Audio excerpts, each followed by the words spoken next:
Hello, welcome to my channel. आज हम पढ़ने वाले हैं यूनिट 3 का part C, global terrorism and its impact. जो पार्ट बी था, प्रोलाइफरेशन ऑफ न्यूक्लियर वेपन, और ये पार्ट ग्लोबल टेररिज्म, ये दोनों ही एग्ज़ाम के पर्पज़ से काफ़ी ज़्यादा इम्पॉर्टेंट है। तो अपने टॉपिक को स्टार्ट करते हैं। इंट्रोडक्शन। जो टेररिज्म शब्द है वो बेसिकली लैटिन भाषा का शब्द है, जो कि ड्राइवर टेरर और डेरर शब्द से, जिसका मतलब है कांपना। टेरर का मतलब है कांपना और डेटर का मतलब है डराना। और टेररिज्म का जो उद्देश्य है वो लोगों को डराना और उनके अंदर खौफ पैदा करने का है बेसिकली। पहले तो इसकी कोई भी एक फ़िक्स डेफिनेशन नहीं थी, हर कोई अलग अलग तरीके से इसे देखता है। और टेररिज्म जो है इंसानियत के साथ हमेशा से ही रहा है, यानी कि जो ह्यूमन सिविलाइजेशन हुई है उसके साथ हमेशा से ही जुड़ा हुआ है। 18th सेंचुरी तक जो लोग थे वो इसे धार्मिक यानी कि रिलीजन का एक बड़ा हिस्सा मानते थे, जैसे कि मुस्लिम हाशिन, जूइश जेलोट्स और Hindu thugs. Nature of international terrorism. अब इंटरनेशनल टेररिज्म की बात करें तो ये बेसिकली पूरी दुनिया में फैला हुआ है। इसमें लोग जो है वॉयलेंस का इस्तेमाल करते हैं ताकि बड़े पैमाने पर लोगों में डर फैला सके। ज़्यादातर कुछ ग्रुप्स या ऑर्गेनाइजेशन जो है वो अपने मतलब के लिए वॉयलेंस का यूज़ करती है। ये टेरर ग्रुप्स जो हैं अब एक दूसरे से भी जुड़ गए हैं, नेटवर्किंग करते हैं, प्लानिंग करते हैं और साथ में ही डिसीजन लेते हैं। कुछ लोग जो है जो टेररिज्म का सपोर्ट करते हैं वो उसे सेल्फ डिफेंस और हीरोइक एक्ट की तरह मानते हैं और इसे एक्सप्रेस करते हैं कि एक सेल्फ डिटर्मिनेशन एक्ट है।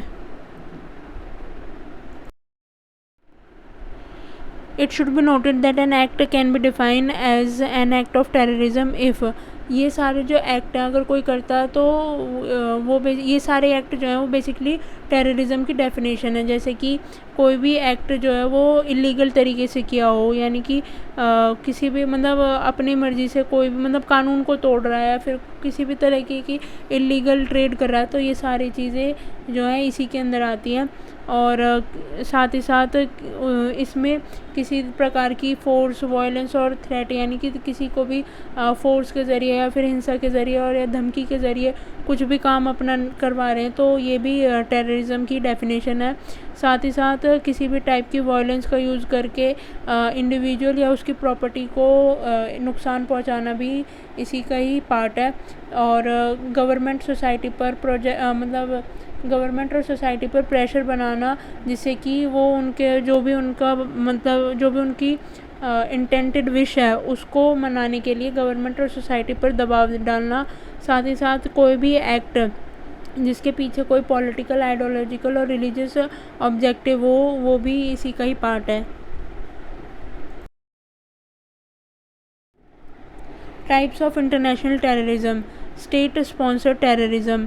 स्टेट स्पॉन्सर टेररिज्म में इसमें कोई देश या सरकार सीधे तौर पर शामिल नहीं होती, लेकिन वो चुपके से, पीछे से या फिर खुलेआम दूसरे आतंकवादी ग्रुप्स को पैसे देती है, हथियार या ट्रेनिंग देकर उनकी मदद करती है, जैसे कि Pakistan. Right wing terrorism and left wing terrorism. ये आतंकवाद के अलग अलग राजनीतिक विचार यानी कि पॉलिटिकल आइडियोलॉजीज़ की वजह से बनती है।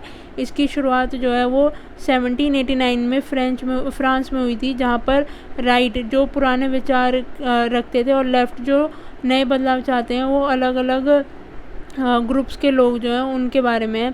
राइट विंग वाले अक्सर देशभक्ति या पुराने धर्मों को मानते हैं, जबकि लेफ़्ट विंग वाले जो हैं वो सामाजिक बदलाव या गरीबी हटाने के नाम पर हिंसा करते हैं। रिलीजियस टेररिज्म जो है ये सबसे ख़तरनाक माना जाता है। इसमें जो लोग हैं किसी धार्मिक विश्वास के नाम पर हिंसा करते हैं। उनका मानना होता है कि ये भगवान के आदेश पर काम कर रहे हैं वो, और इससे उन्हें मतलब बेनिफिट मिलेगा, मतलब पुण्य मिलेगा एक तरीके से। जब धर्म के नाम पर हिंसा होती है तो वो और भी बड़े पैमाने पर फैलती है। इसी वजह से आजकल दुनिया में जो धार्मिक आतंकवाद है वो बहुत ज़्यादा बढ़ गया है, ख़ास करके जहाँ लोग धार्मिक मूल्य भूलते जा रहे हैं।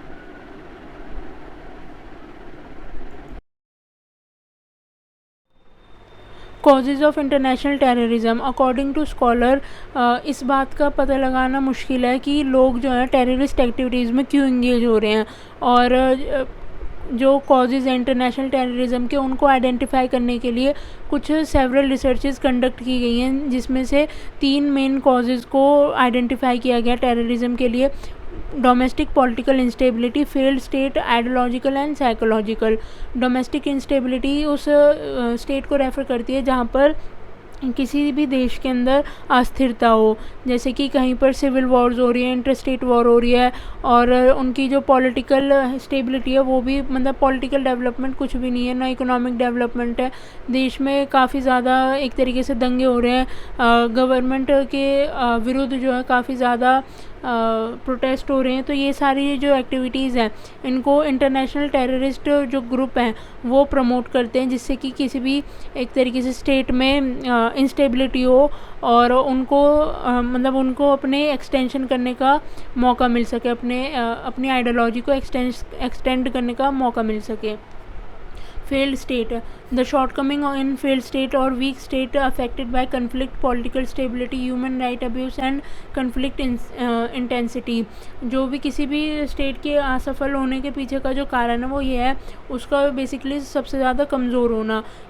जो भी उसके स्टेट के अंदर किसी भी तरह के कन्फ्लिक्ट हो रहे हैं, पॉलिटिकल स्टेबिलिटी हो रही है, या फिर ह्यूमन राइट्स का एक तरीके से उल्लंघन हो रहा है, तो वहाँ पर तो मतलब ऐसे देश को आतंकवादी जो है आसानी से ठिकाना बनाते हैं।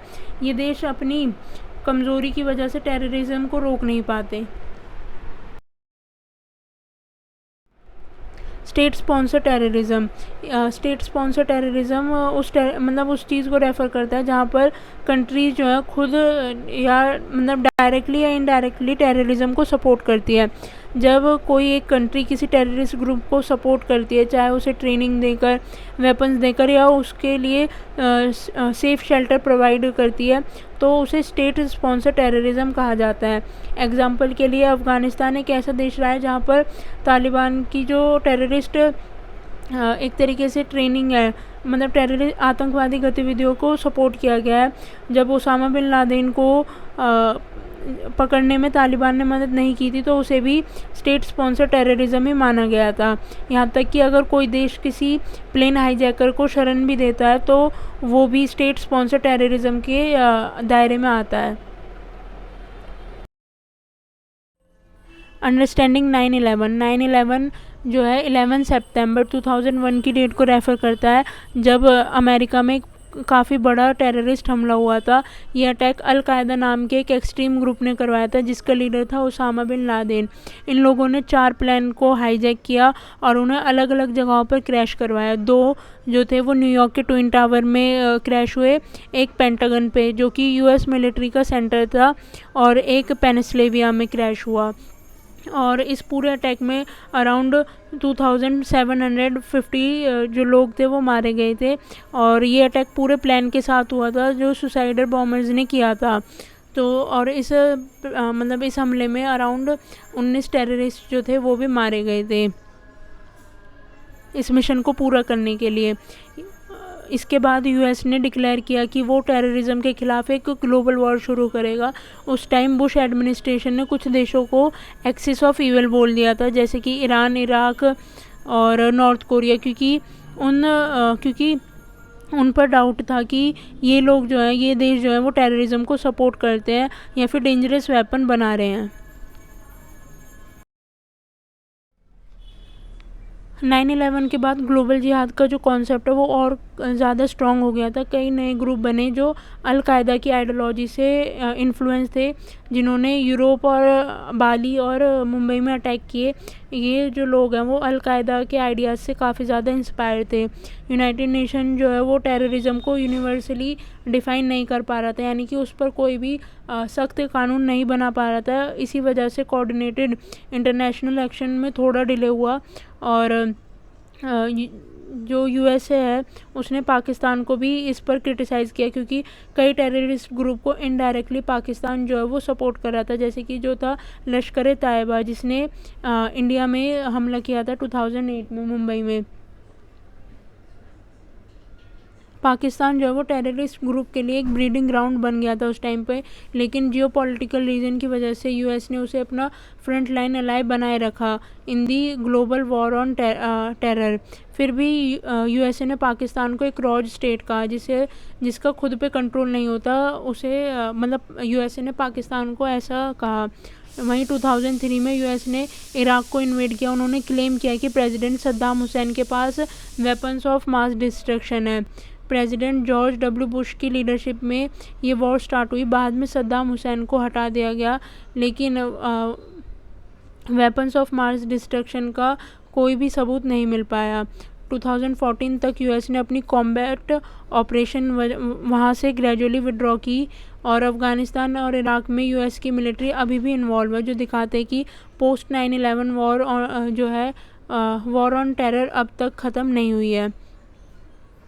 यूएस अब एशिया के इशू को टेररिज्म के लेंस से देखने लगा है, मतलब हर रीजन को हर रीजनल क्राइसिस को वो टेररिज्म से जोड़कर देखता है, चाहे वो इंटरनल कन्फ्लिक्ट हो या फिर रिलीजियस वायलेंस क्यों ना हो। Global response to terrorism post 9/11।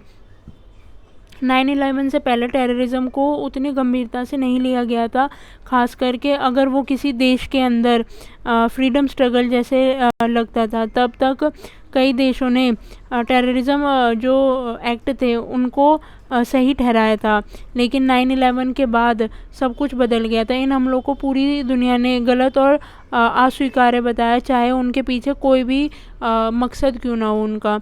US ने आतंकवाद के खिलाफ एक मजबूत मोर्चा बनाने पर जोर दिया और इसमें पूरी दुनिया के सहयोग की मांग की। उन्होंने कुछ ऑपरेशंस किए, जैसे कि ऑपरेशन एंड्योरिंग फ्रीडम।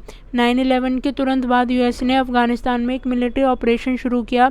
इससे तालिबान की सरकार गिर गई और अल-कायदा का जो मुखिया था वो कमज़ोर हो गया। यूएसए ने पाकिस्तान में भी सीक्रेट ऑपरेशन किए और ड्रोन हमलों से अल-कायदा को काफ़ी ज़्यादा नुकसान पहुँचाया।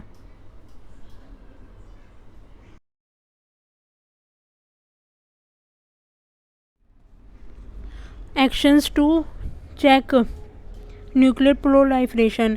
कंसर्न ये था कि अगर न्यूक्लियर वेपन टेररिस्ट ग्रुप के हाथ लग गए तो बहुत बड़ी डिस्ट्रक्शन हो सकती है। इसलिए IAEA जैसी इंटरनेशनल ऑर्गेनाइजेशन को और ज़्यादा स्ट्रिक्ट किया गया और प्रोएक्टिव होना पड़ा उन्हें। डर्टी बॉम्ब या छोटी न्यूक्लियर डिवाइसेस का यूज़ भी एक बड़ा थ्रेट बन गया था। Policing the cyber space. Terrorist cyber space का यूज़ करते हैं और अपनी कम्युनिकेशन और प्रोपेगेंडा के लिए। सोशल मीडिया भी उनके लिए एक बड़ा टूल बन गया है, इसलिए इंटरनेशनल लॉज बनाए गए हैं जिससे साइबर कम्युनिकेशन ट्रैक और डिसरप्ट किया जा सके और जो लोग ऐसे काम कर रहे हैं उन पर लीगल एक्शन लिए जा सके।